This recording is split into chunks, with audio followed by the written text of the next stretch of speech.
name is Dr. Michael Hogan, author, historian, lives in Guadalajara, Mexico, and he's here to talk about, some of the idiotic statements that have been going on in the Republican primary and more information. Dr. Hogan, great to have you back on.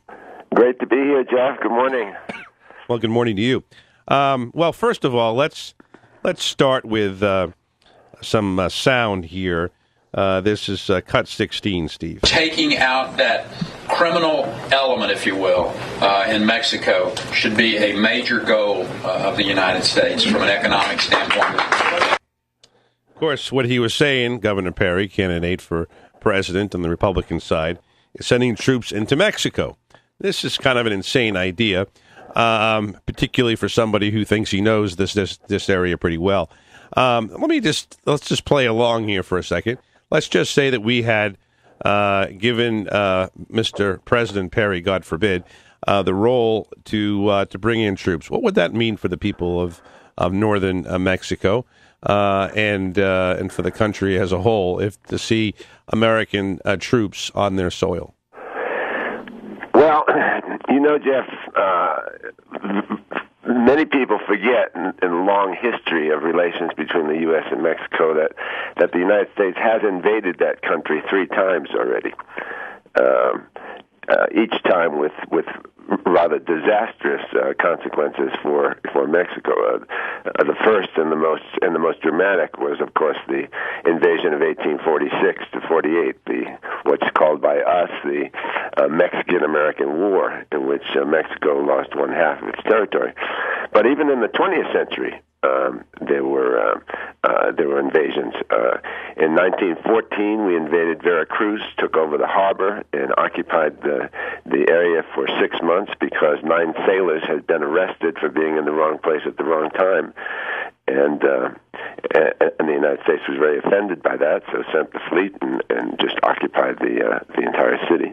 1916 to 1917, there was a punitive expedition with General Blackjack Pershing, chasing Pancho Villa all over the place, and he occupied northern Mexico for about a year. So it's been done before, and it's had consequences that reverberate throughout Mexico and throughout its history.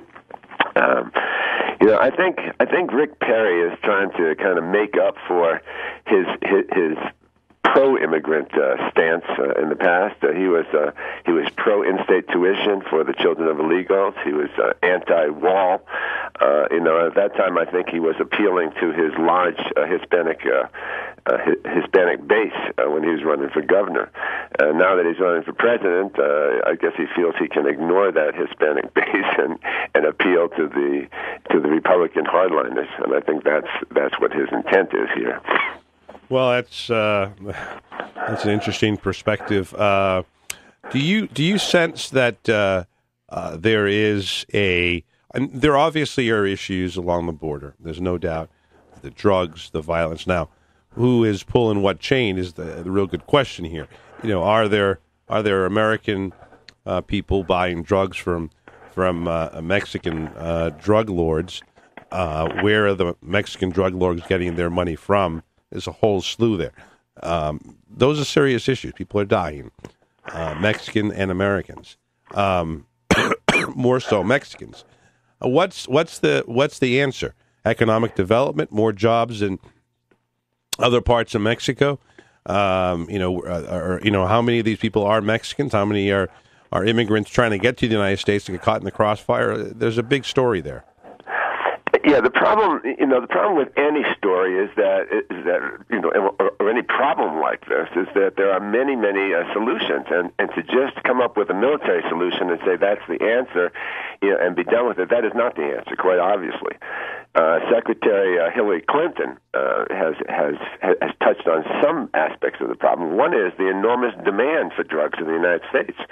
Unless that changes, as long as there's a continuous demand, someone is going to provide the answer. If it's not Mexico, it's going to be the outlaw biker gangs in the north, which I hear are now doing a land office business in Canadian marijuana and speed and crystal meth. in most of the northwestern states. And if they ever come up with an artificial, cocaine, that'll be their province as well. So first of all, reduce demand in the United States. That's very important. Also, to curtail the transshipment of arms to Mexico. We discussed this in previous sessions. And in terms of the military response, we've already, pretty much upgraded that as high as possible. We've got drones flying over the country. We've got Black Hawk helicopters now with the Mexican Army. We're doing joint training of police. We're doing joint naval exercises. We've got embedded CIA and retired military people in the Mexican Army. I'll see what more we can do, along that lines. But as long as there's a demand for something, and it's an enormous demand, we're talking about $20 billion, someone's going to, fill that gap. It's not Mexicans, it's someone else. We don't grow cocaine. We don't grow the coca plant in Mexico, and we don't grow poppies in Mexico. So they're transshipped from somewhere else. They're transshipped from Colombia. They're transshipped from Asia. And if they shut it down in Mexico, it's going to open up somewhere else. So ultimately, the decision has to be made: are you going to legalize drugs, or are you going to find a way somehow to curtail this enormous demand in the United States? If not, the problem is insolvable. It's going to go on and on and on.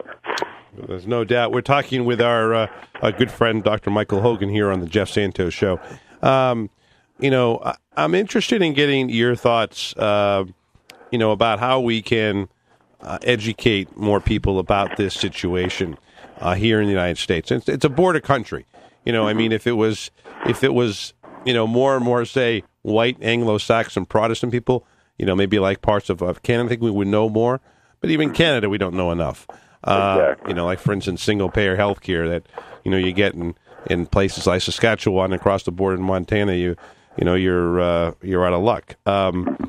What about the education process? There are more and more Latinos, involved in government, more involved in a lot of other areas, but yet still not a very good understanding of what's going on in Mexico and vice versa. Yeah, I think part of what happens for many Mexicans is that once they become U.S. citizens, and once they're their second generation, they tend to pretty much become Americans and forget about Mexico. As a matter of fact, the border agents who are most severe on their former countrymen are the Mexican Americans.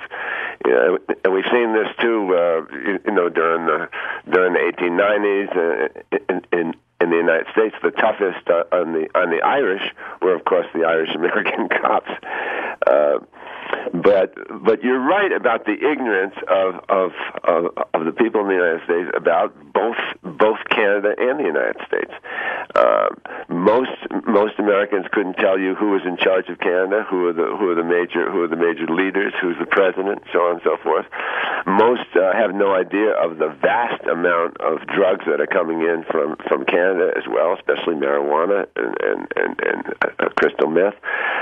Most are unaware of the fact that it's a very loose border and a large population of illegal immigrants, especially from China, and probably some of the Arab countries have come in through that very porous border.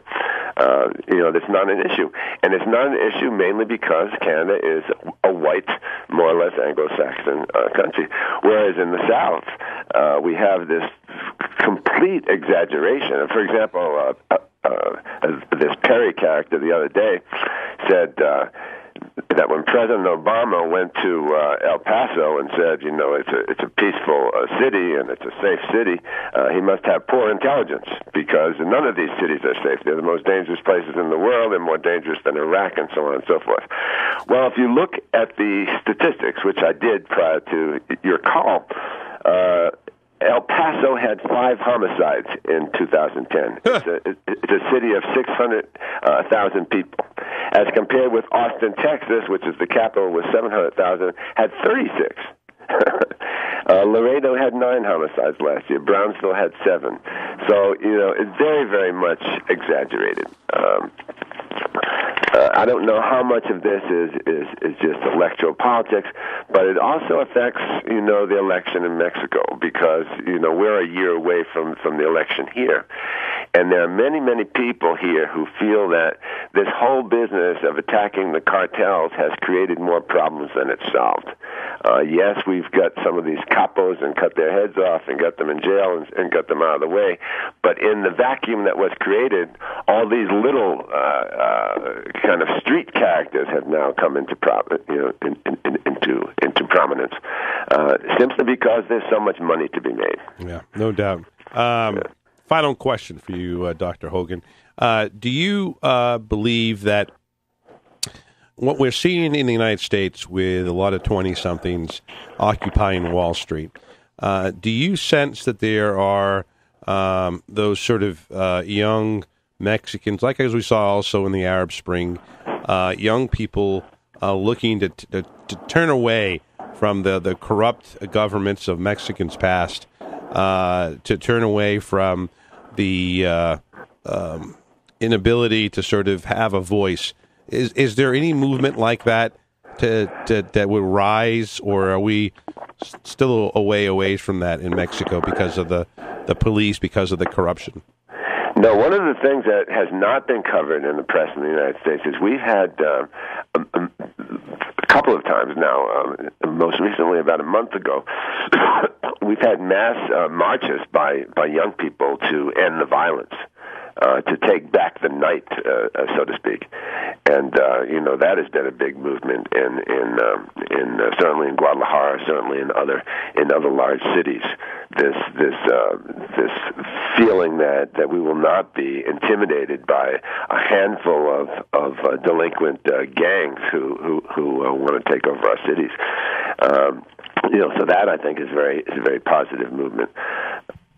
Well, I hope that's the case, and I hope that we can do more. It's a great country, and it's one that we need to have a better relationship with, and not necessarily just use violence as a way of containing the problems.